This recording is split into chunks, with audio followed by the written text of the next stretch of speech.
Eu vi, 4 de abril. Ok? Meus cumprimentos e muito obrigado a todas as senhoras, todos os senhores. É uma entrevista de atualização de alguns temas que estão tramitando aqui no âmbito do Ministério da Justiça e da Segurança Pública. Aqui está comigo à minha direita o Dr. Andrei, diretor-geral da Polícia Federal, secretário nacional de Segurança Pública Tadeu Alencar. Em primeiro lugar, informo que nós temos já há uma semana uma presença de dirigentes do Ministério no estado do Rio Grande do Norte. Eu próprio estou chegando de lá nesse momento. Temos feito sucessivas reuniões, intervenções. Chegamos hoje a 700 integrantes de forças federais atuando no estado do Rio Grande do Norte. Isto vem em apoio à atuação das polícias estaduais. Nós temos uma situação ali de controle progressivo da situação de violência instalada. Nós já tivemos noites, dias de haver mais de 100 ocorrências de ataques. Nesta madrugada nós tivemos cerca de 5. Então nós temos uma situação de diminuição efetiva dos indicadores, mostrando a crescente eficácia dessa atuação conjunta do governo federal com o governo do estado do Rio Grande do Norte. Nós anunciamos lá um reforço que deve chegar à ordem de 100 milhões de reais do Fundo Nacional de Segurança Pública e do Fundo Nacional Penitenciário, para que haja uma reestruturação do sistema prisional naquele estado, que atravessa dificuldades crônicas há alguns anos, e também para que haja construção e compra de equipamentos, viaturas, armamentos para aquele estado. Essas ações já começaram com essa presença das forças federais. Nesta semana nós já teremos as primeiras entregas de armamentos, de veículos que nós dispomos aqui no Ministério da Justiça e que serão entregues ao estado do Rio Grande do Norte. Até agora não há nenhum indicador de extrapolação dessa crise, ou seja, de ultrapassagem das fronteiras do Rio Grande do Norte, e nós acreditamos com isto que as medidas que estão sendo ali implementadas são efetivas e que progressivamente nós vamos ter o controle total da situação ali existente. Nossa equipe permanece lá e, evidentemente, haverá avaliação diária e definição de cenários. Acabei de informar o senhor presidente da República os resultados dessa visita, quando para cá me deslocava, e, evidentemente, vamos manter essa presença por determinação do presidente Lula. O segundo tema diz respeito ao recadastramento de armas. Nós vimos ontem e em outros dias matérias jornalísticas, reportagens mostrando o que temos apontado, ou seja, de que há, infelizmente, desvio de uma parte desse arsenal disponível em mãos privadas em razão da legislação permissiva anteriormente vigente, e por isso nós temos a reiteração de um rumo, de um caminho. Rumo este que foi confirmado pelo Supremo Tribunal Federal. Quais são os próximos passos? De um total de 762.365 armas que constavam do SIGMA, ou seja, 762.365 armas que constavam do SIGMA. Nós temos, nesse momento, recadastradas 613.834. Ou seja, nós ultrapassamos a nossa meta de 80%. A nossa meta inicial, que nós prognosticávamos que nós teríamos em torno de 80% do recadastramento. Então, de 762.365 armas, temos recadastradas 613.834, 81%. Chama atenção, contudo, que nós temos um percentual mais alto de cadastramento nas armas de uso permitido e um percentual menor nas armas de uso restrito. E esse é o alerta que eu gostaria hoje de fazer, por intermédio das senhoras e dos senhores, a todos aqueles detentores de armas, no sentido de que restam 14 dias para o término do prazo de recadastramento e esse prazo não será prorrogado. porque se nós já temos 81% das armas recadastradas, é a demonstração cabal que qualquer prorrogação não é necessária. Então, nós temos como próximos passos, primeiro, término do recadastramento no dia 3 de abril. Então, esse é o prazo fatal para que as pessoas recadastrem. Ato contínuo, nós teremos a conclusão da nova norma, porque depende do recadastramento. A nossa previsão é entregar a proposta de novo decreto ao presidente da República no final de abril. Então, nós teremos recadastramento no dia 3 e a entrega da minuta da nova norma definitiva sobre armamentos no Brasil, a apreciação do senhor presidente da República no final de abril. E com isso nós vamos ter o regramento definitivo no que se refere a clubes de tiro e porte de uso restrito, armas de uso restrito, tudo aquilo que vem sendo debatido nesse período. Lembrando que esse processo se dá de modo participativo, plenamente participativo, em audiências públicas, e eu próprio e o secretário Tadeu iremos às casas do Congresso Nacional, muito em breve, debater esse assunto com as comissões de Constituição e Justiça, de Segurança, todos quantos queiram debater esses e outros assuntos. Eu já, inclusive, estou no processo de definição da data para esse comparecimento lá na Câmara e no Senado, para que nós possamos mostrar a efetividade e a seriedade desse trabalho que está sendo feito nesse momento.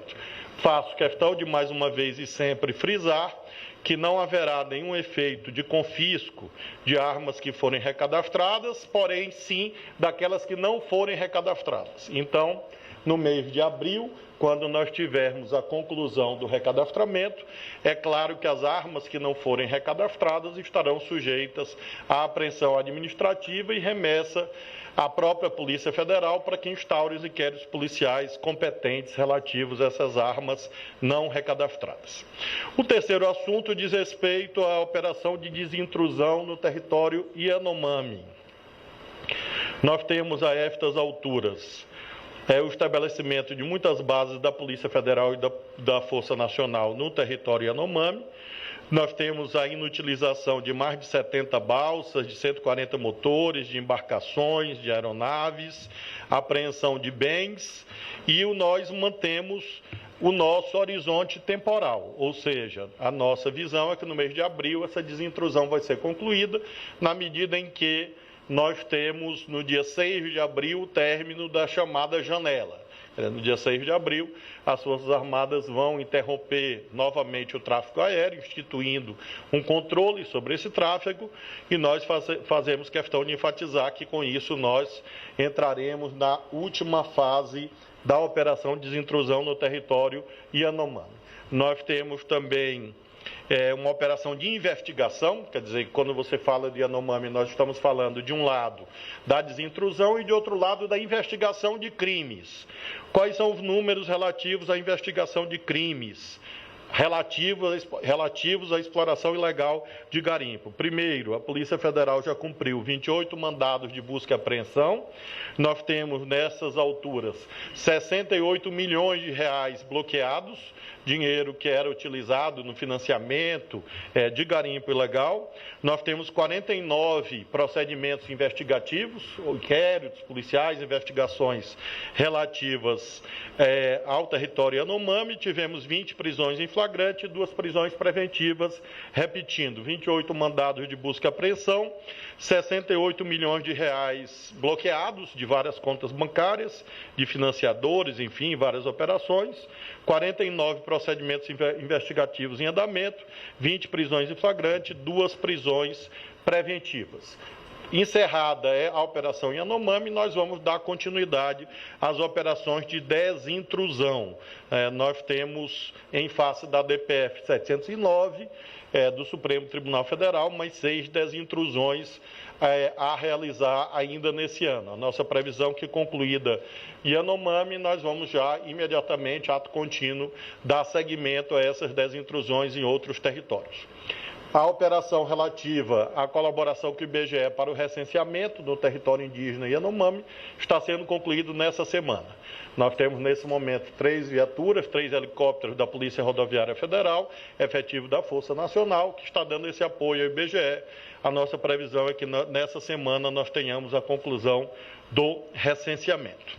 Temos, finalmente, mais 2 temas novos, que não são segmento propriamente de temas que já estavam em curso, mas que se referem à questão democrática de um modo geral, que é uma das pautas centrais do Ministério da Justiça e Segurança Pública.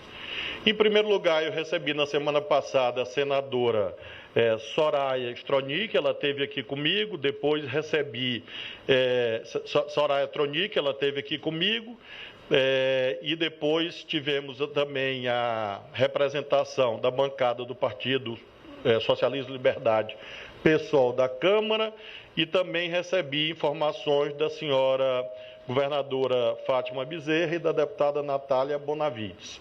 Todas elas apontando o recrudescimento, o aumento dos casos de violência política de gênero no Brasil. A violência política de gênero crescendo, se avolumando como uma tentativa de silenciamento da voz feminina na política brasileira.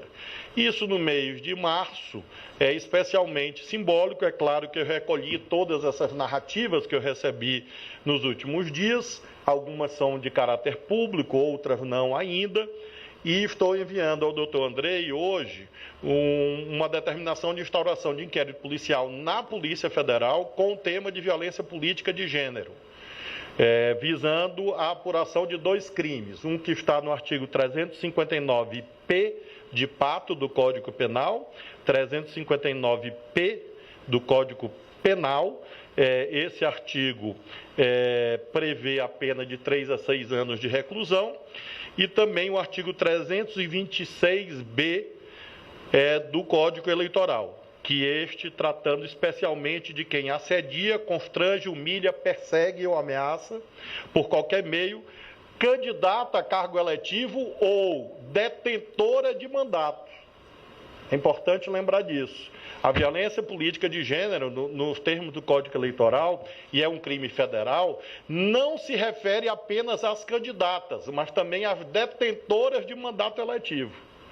Então, eu recebi da deputada Natália Bonavides, por exemplo, e dessas outras parlamentares a que fiz alusão, uma série de peças, documentos que mostram ameaças graves e sempre utilizando de menosprezo a discriminação à condição de mulher, com a finalidade de impedir o exercício do mandato.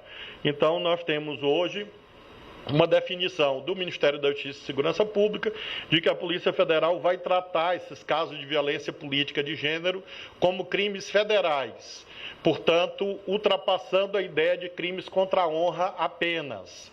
Claro que são crimes contra a honra, são calúnias, são injúrias, são difamações, mas nós vamos tratar doravante como crimes federais a violência política de gênero.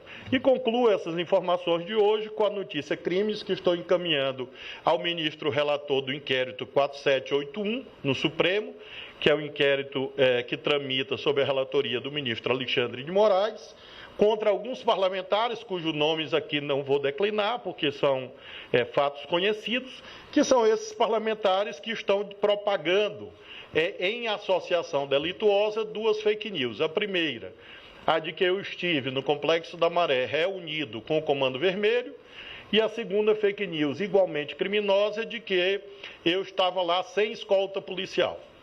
Isso foi um planejamento, um engenho adredemente celebrado entre esses parlamentares que visavam a propagação desta notícia. Quando eu me aproximei pela Avenida Brasil do Complexo da Maré, eu vi o carro parado que lá estava posicionado exatamente para filmar e distorcer a chegada minha, do secretário Tadeu e de outros dirigentes do Ministério, exatamente tentando, obviamente, desqualificar a ação do Ministério da Justiça, como se nós estivéssemos ali mancomunados com quadrilhas sem escolta para reunir com líderes do Comando Vermelho. Inicialmente, eu não tomaria nenhuma providência jurídica contra essa gente, porque realmente eu prefiro tratá-los na esfera política. Mas eu vi uma repercussão muito deletéria, muito nociva contra a comunidade da favela da Maré e outras comunidades. E esta gente, quando propaga esse tipo de preconceito, na verdade está estimulando violência, está estimulando chacina, está estimulando preconceito. Então eu cheguei à conclusão que mais do que uma possibilidade ou um direito, eu estava diante de um dever. É meu dever como senador da República, é meu dever como integrante do Congresso Nacional e, neste momento, é meu dever como ministro da Justiça deste país repudiar essa tentativa racista de criminalizar todos os moradores da comunidade da Maré, como se todos aqueles que ali estavam fossem bandidos, porque é esse discurso que incentiva a desigualdade e incentiva violências. E, por isso, evidentemente, eu estou tomando a providência de mandar ao Supremo e também aos Conselhos de Ética da Câmara e do Senado. Os parlamentares representados, a assessoria vai distribuir logo em seguida o inteiro teor da representação e as senhoras e os senhores vão ter acesso ao rol, ao panteão dos autores dessa agressão. Eu me recuso realmente a ler os nomes deles, porque acho que servem, inclusive, para alimentar aquilo que eles desejam, que é uma publicidade irresponsável. Eles deveriam se notabilizar pelo trabalho parlamentar sério, respeitando a população. Infelizmente, o caminho que eles escolhem é outro. Então, aqui são 6 ou 7 parlamentares que, de modo associado, faço questão de chamar atenção para este ponto. Não é algo casual, é algo industrial para exatamente procurar criminalizar toda a favela da Maré. Na nossa ótica, isso pode configurar os crimes de calúnia, difamação, racismo, com a configuração dada com a lei sancionada em janeiro, e também associação criminosa, na medida em que há uma concertação desses agentes para a perpetração desses ilícitos. Estamos enviando ao Supremo, irei enviar ao Supremo ainda hoje, irei enviar aos Conselhos de Ética, por intermédio do nosso partido, do PSB, tanto da Câmara e do Senado, para que esses parlamentares sejam chamados, ao menos a se explicar, e os moradores da favela da Maré tenham essa espécie de desagravo por parte do ministro da Justiça, e, ao mesmo tempo, que esse pedido seja visto como um convite a que o debate parlamentar se dê de modo mais qualificado, e não no nível que essa gente deseja colocar o debate para, na verdade, matar a democracia. Por isso que essas duas iniciativas se situam no contexto da defesa do Estado Democrático de Direito, que nós temos feito com muita firmeza. Eram essas informações, tanto eu quanto o delegado Andrei, quanto o secretário Tadeu, estamos à disposição se houver eventuais indagações sobre os temas aqui abordados. Luana, TV Brasil. Boa tarde.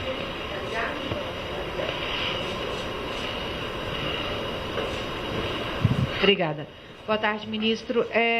Sobre esses 100 milhões de reais que vão para o estado do Rio Grande do Norte, o senhor falou mais cedo, eu ouvi sua coletiva de manhã lá em Natal, e o senhor disse que o Ministério vai assumir 3 obras que estão em andamento, vão começar a ser realizadas no estado.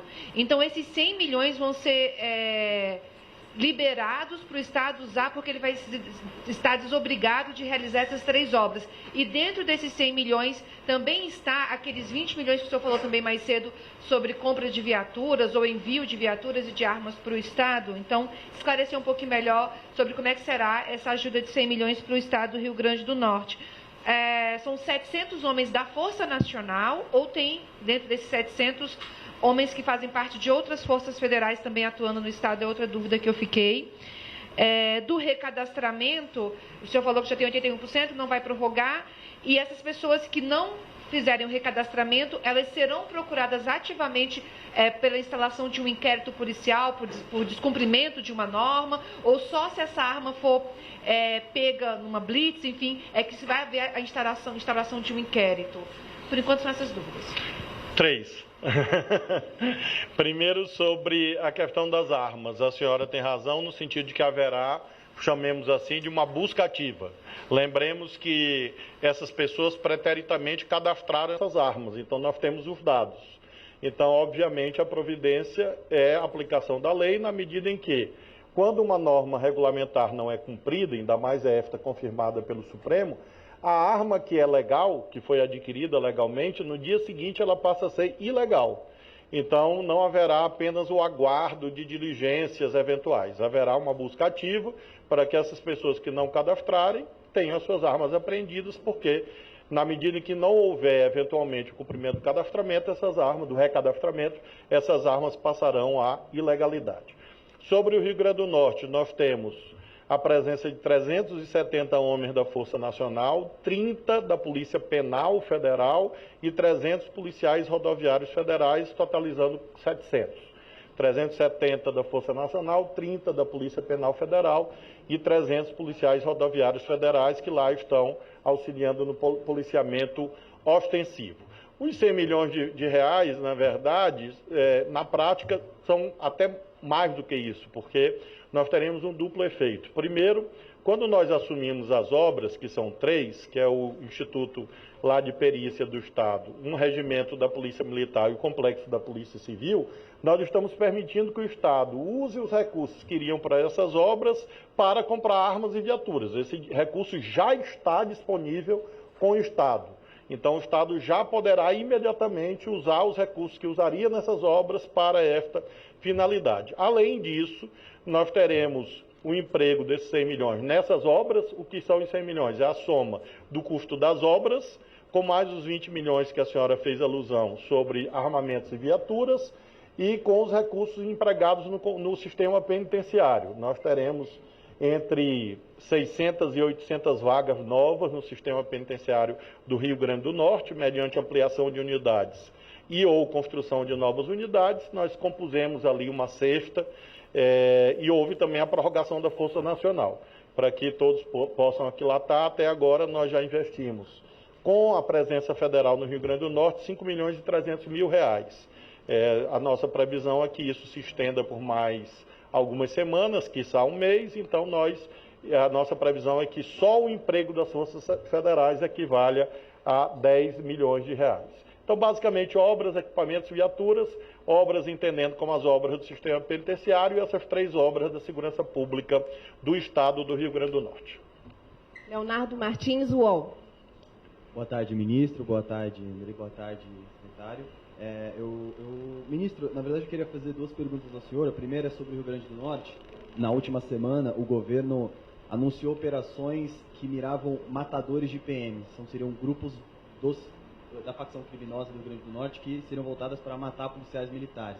Eu pergunto ao senhor se o senhor foi formalizado, informado pelo governo, se esse grupo é formalmente acusado de matar policiais, são acusados por isso pelo Ministério Público, e se o senhor teme que isso possa abrir uma brecha para que essas ações letais acabam culminando em mortes de pessoas que não têm envolvimento com o caso desses ataques que estão acontecendo no Rio Grande do Norte, ainda mais agora que a Força Nacional e órgãos federais no local. A segunda pergunta que eu gostaria de fazer ao senhor, na verdade, é porque hoje a Polícia Federal recuou e concedeu à defesa do ex-presidente Jair Bolsonaro acesso ao inquérito das joias que foram trazidas pela comitiva dele da Arábia Saudita, inclusive citando o senhor na passagem, no trecho do documento, de que o senhor o colocava como investigado do caso, então ele poderia ter acesso a essa informação. Gostaria se o senhor acredita que ele deve ser ouvido mesmo e se há alguma novidade que cabe ao senhor sobre esse inquérito das joias. Informações do inquérito, naturalmente, não cabem a mim. Eu vou passar ao doutor Andrei para que ele possa relatar o horizonte desse inquérito. O que tenho sempre aludido é, em tese, a interpretação da lei, o que a lei prevê. Especificamente sobre o inquérito, é claro que o doutor Andrei pode prestar algum esclarecimento. Acerca do Rio Grande do Norte, nós temos, Leonardo, nesse momento, cerca de 130 prisões já efetuadas. Lembrando que, não obstante a gravidade dos ataques, com a graça de Deus, nós tivemos até aqui apenas 2 óbitos. Então, há uma situação, como disse, de controle progressivo. Inclusive, infelizmente, um desses óbitos é relativo a um policial penal, e um dos autores do homicídio foi preso na manhã de hoje pela Polícia do Estado. Então, nós temos ali uma situação, como disse, grave, tanto é que nós temos feito essa grande presença, mas nós não temos até aqui nenhuma indicação de que isso ultrapasse as fronteiras do Rio Grande do Norte ou que gere uma crise generalizada ali. Muito ao contrário, nós acreditamos que a situação lá é tendencialmente de melhoria da situação da segurança, ou seja, de queda, como nós temos visto nos últimos dias. Estamos observando, estamos com dirigentes nossos presentes lá. O comandante da Força Nacional, o Coronel Alencar, está lá desde a terça-feira passada e permanece lá, comandando pessoalmente. Nós temos dirigentes da Polícia Rodoviária Federal lá, da Polícia Federal, então nós temos toda uma equipe lá e vamos observar dia a dia. Mas até aqui não houve nenhuma indicação de crescimento de violência, muito ao contrário. E essas prisões que foram efetuadas têm, evidentemente, todo o respaldo do Ministério Público e do Poder Judiciário. Houve também a transferência de presos do sistema estadual para o sistema federal, de maneira que eu posso afirmar que tudo que pode ser feito está sendo feito ali no Rio Grande do Norte. Sobre o inquérito, doutor Andrei. Boa tarde. Sobre o inquérito, enfim, é um documento que está em sigilo, então, obviamente, primeiro que eu não sei os detalhes e não poderia revelar, enfim, o conteúdo da investigação. Mas, de maneira genérica, o que eu sempre tenho dito, às vezes o tempo, né, da política, do jornalismo, é diferente do tempo da investigação.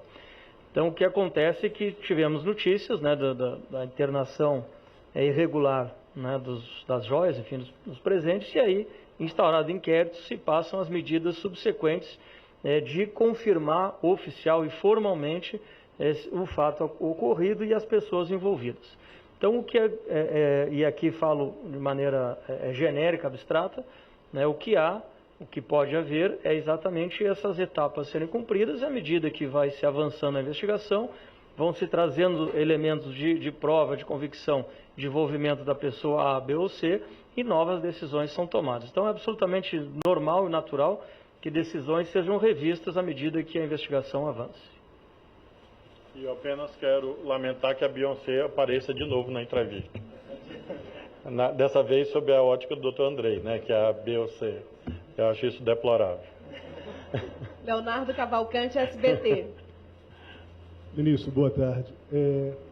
Eu entendi bem, o senhor fez uma separação aí em relação às armas recadastradas. O senhor disse que tem um percentual menor de armas de uso restrito. Qual é esse percentual, a diferença entre permitido e restrito, por favor? Pois não. As armas de uso restrito são 62.870 cadastradas e recadastradas 33 mil.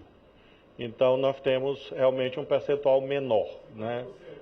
Grosso modo seria isso. Repetindo o número, armas de uso restrito, nós temos 62 mil, que estão dentro daquelas 762 mil que eu falei há pouco, claro, né? 762 mil, das quais 62.870 são de uso restrito. Dessas 62.870 de uso restrito, apenas 33 mil foram recadastradas e esse percentual, portanto, está abaixo da média geral. Igor Damasceno, Rede TV. Ministro, boa tarde.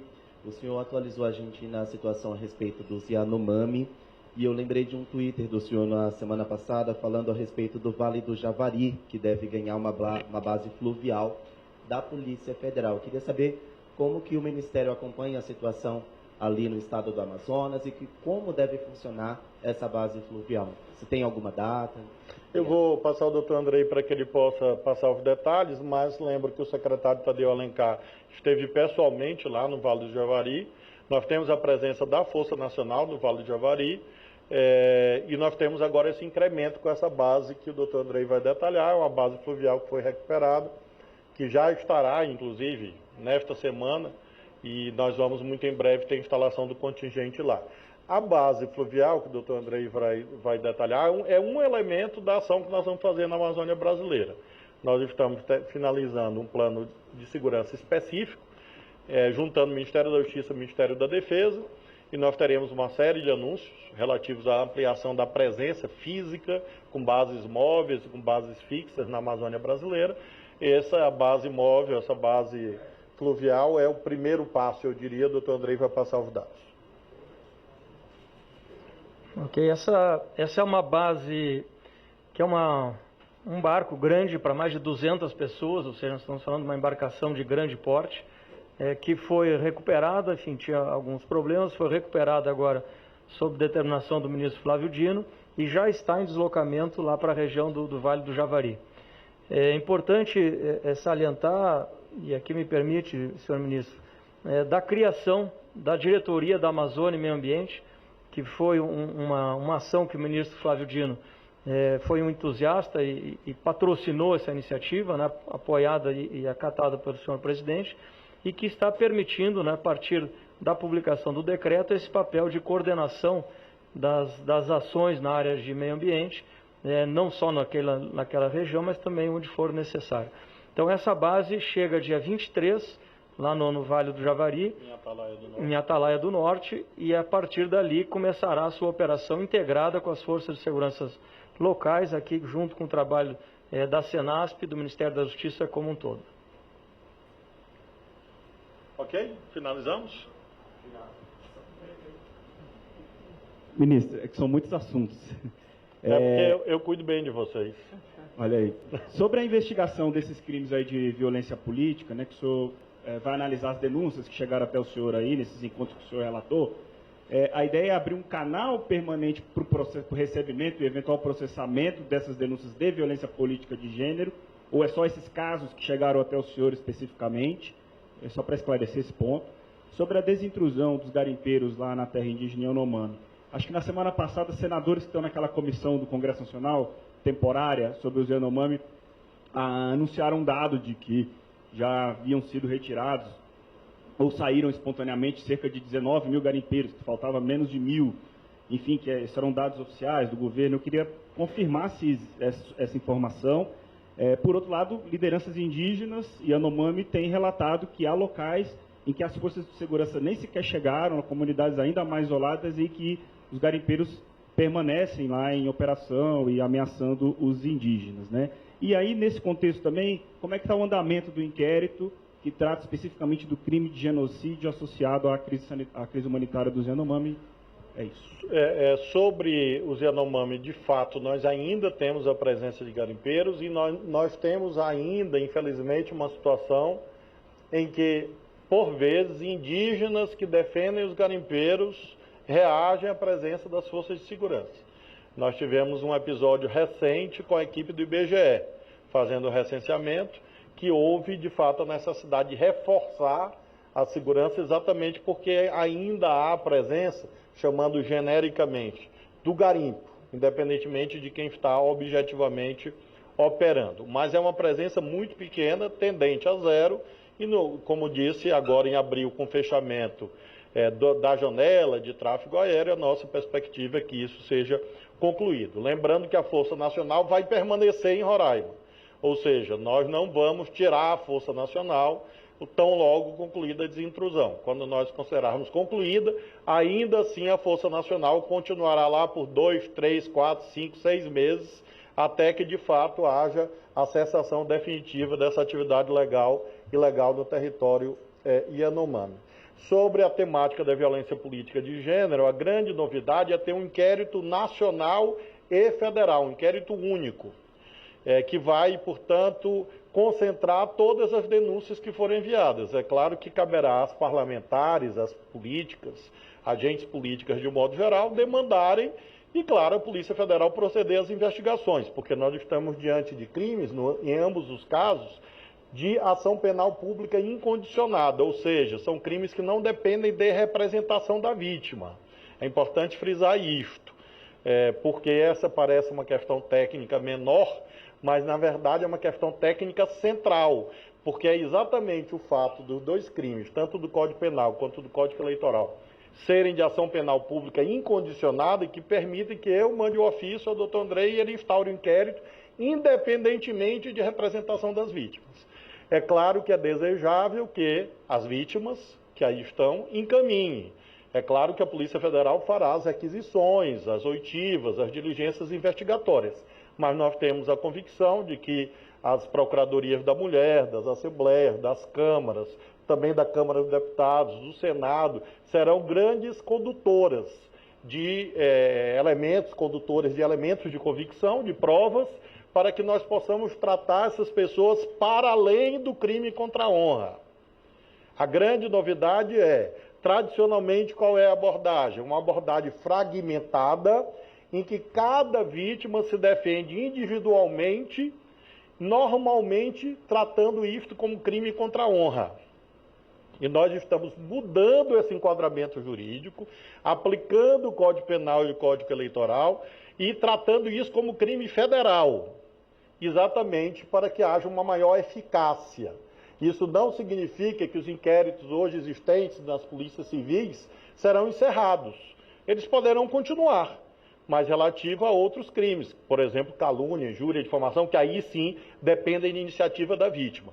Mas esses dois tipos penais não dependem de iniciativa da vítima e nós vamos apresentar, sob comando da Polícia Federal, ao Ministério Público e ao Poder Judiciário, essas pessoas que se dedicam profissionalmente a atacar as mulheres na política. Veja, não é um debate político que pode eventualmente ganhar calor. Não, são quadrilhas que se destinam a intimidar a presença de mulheres na política, desqualificando-as como tal. E aí os adjetivos eu não me permito aqui mencionar, mas todos os senhores, todas as senhoras sabem como as adversárias políticas são tratadas no Brasil. Quais são os termos? Normalmente envolvendo a chamada moral sexual contra as mulheres. E isso é uma violência inaceitável no Brasil. Nós precisamos botar fim a isto, porque isso faz com que mulheres que estão na política saiam da política, isso faz com que as famílias fiquem em pânico, e isso faz com que novas militantes políticas, meninas, jovens, se afastem da política, porque obviamente não querem ser vítima desse tipo de violência psicológica e física. E, portanto, é uma tentativa de construção de um pacto civilizacional sólido para a democracia no Brasil, que envolve hoje a questão da participação política da feminina, por um lado, e do outro o combate às fake news, que viraram autenticamente uma praga nacional, industrializada por políticos irresponsáveis, que querem se notabilizar exatamente por essa atividade profissional, industrial, de dedicação à indústria da mentira. Então, essas são, a meu ver, duas tarefas democráticas centrais que nós estamos procurando responder mediante a atuação do Ministério da Justiça e Segurança Pública. A última pergunta, Beatriz, CBN. Oi, ministro, boa tarde, secretário, doutor Andrei. Na verdade, eu queria só um detalhamento. Ministro, o senhor citou 68 milhões de reais bloqueados na operação, ainda falando de operação de desintrusão no território Yanomami. Eu queria saber se a gente tem quantas contas se referem a esses 68 milhões de reais, se também tem um detalhamento de pessoas físicas, pessoas jurídicas, se a gente consegue ter um detalhamento maior desse número. Isso, basicamente isso. Eu vou passar o detalhamento, claro, possível. Primeiro, no dia 10 de fevereiro, houve o bloqueio de 28 milhões de reais, financiadores do garimpo ilegal do território Yanomami. Esses financiadores havia em vários estados, Roraima, Pernambuco e outros. Posteriormente, nós tivemos no dia 14 de fevereiro bloqueio de mais 15 milhões de reais, também financiadores do garimpo ilegal, aí abrangendo Roraima, São Paulo e Goiás. Depois nós tivemos no dia 28 de fevereiro mais 25 milhões bloqueados, de Roraima, basicamente, e nós tivemos mais recentemente, aí não houve bloqueio, que foi essa operação agora do sábado, sobre suspeitos envolvidos em exploração sexual de mulheres e adolescentes. Então, eu trouxe, claro que há outras tantas diligências, outras tantas investigações, mas naquilo que é possível transmitir, nós temos essas 4, e nós temos uma pergunta sobre o inquérito de genocídio, que prossegue também, visando a apuração aí de conduta de autoridades públicas. Mas, basicamente, esses bloqueios se referem a financiadores do garimpo ilegal no território Yanomami. Pessoal, muito obrigado a todos vocês, muito obrigado pela presença, até breve. Bem, líder. Vai falando, viu? Tu já tens os documentos, Floriano, para passar? Para poder passar por eles, né? Porque aí tem o nome dos... Eu vou só construir